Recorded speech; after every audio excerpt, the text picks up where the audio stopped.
தெருவுக்கு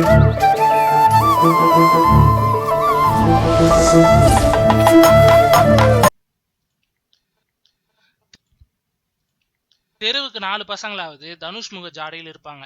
ஒல்லியா துருதுருன்னு கருப்பா யார் இருந்தாலும் தம்பி தனுஷ் மாதிரியே இருக்காப்ல என்று போகிற போக்கில் லுக் விட்டுட்டு போகும் பலரும் அதே தனுஷ் மீது அப்படி ஒரு பிரச்சனை பாய்ந்த போது பெரிசாக அழைத்து கொள்ளவில்லை. அந்த பெருசங்க பாவம் புள்ளைய தொலைச்சிட்டு அதே ஜாடையில் இருக்கிற இவரை புடிச்சிட்டு விட மாட்டேங்குதுங்க என்றார்கள். இருந்தாலும் இந்தியாவில் சந்துக்கு சந்து நுழைந்து நீதியை விழுந்து விழுந்து நிலைநாட்டி கொண்டிருக்கும் சட்டமும் அதன் தூதர்களும் வாப்பா தம்பி மதுரை கோட்டுக்கு என்று தனுஷை இழுக்க, அதுக்கப்புறம் வந்த தகவல்களில் அநியாயத்துக்கு திரைக்கதை வசனமும் திடீர் திடுக்கடல் திருப்பங்களும் நிகழ்ந்ததை நாடே அறியும். மச்சத்தை லேசர் கருவியால் அழித்தார். மூக்கை ஆபரேஷன் பண்ணி 30 டிகிரி மேல் நோக்கி திருப்பி கொண்டார்.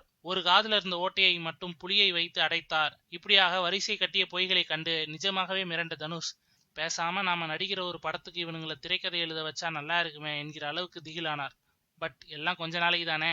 தனுஷ் என் பிள்ளைதான் என்று உரிமை கொண்டாடிய கதிரேசன் மீனாள் தம்பதியின் ஒரிஜினல் மகன் கலையரசன் கிடைத்தே விட்டான். தனுஷ் குறித்த எல்லா தகவல்களையும் செய்தித்தாள்கள் மூலமாகவும் தொலைக்காட்சி மூலமாகவும் அறிந்து கொண்ட அந்த வாலிபன், தான் எப்படி ஹாஸ்டலை விட்டு ஓடினேன், ஓடும்போது எழுதி வைத்து விட்டு போனது என்ன, தான் கதிரேசன் தம்பதியின் மகன் என்பதற்கு ஆதாரம் என்ன என்பது பற்றியெல்லாம் விஷன் டெலிவிஷன் என்ற நிறுவனத்தை தொடர்பு கொண்டு கூறியிருக்கிறார். தற்போது ஆட்டோ ஓட்டி வருகிறாராம் கலையரசன். இந்த தகவல் சென்னையில் இருக்கும் தனுஷ் காதுக்கு வந்ததும் அப்பாடா நிம்மதி என்று கூறினாராம் அவர். இருந்தாலும் மாதந்தோறும் 60,000 ரூபாய் ஜீவனாம்சம் வேண்டும் என்று நீதிமன்றத்தின் மூலமாக தனுஷிடம் கோரிக்கை வைத்திருக்கும் தம்பதி அந்த ஒரிஜினல் தனுஷை உள்ளே வாப்பா என்று அழைக்குமா, இல்ல வேற மாதிரி கேஸ டிசைன் பண்ணுமா?